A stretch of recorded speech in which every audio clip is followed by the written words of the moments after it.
السلام عليكم ورحمة الله وبركاته. عليكم السلام ورحمة الله وبركاته. حيا الله الشيخ مصطفى. وحياك الله وبارك فيك. آمين.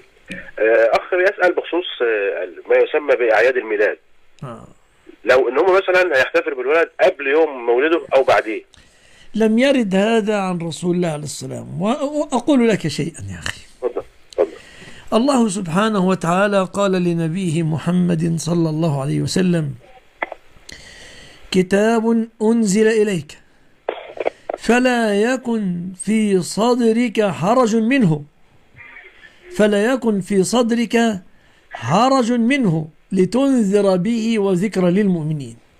فنحن والحمد لله نمضي في طريقنا نعلن عن ما أنزله الله بلا حياء ولا وجل وبلا خضوع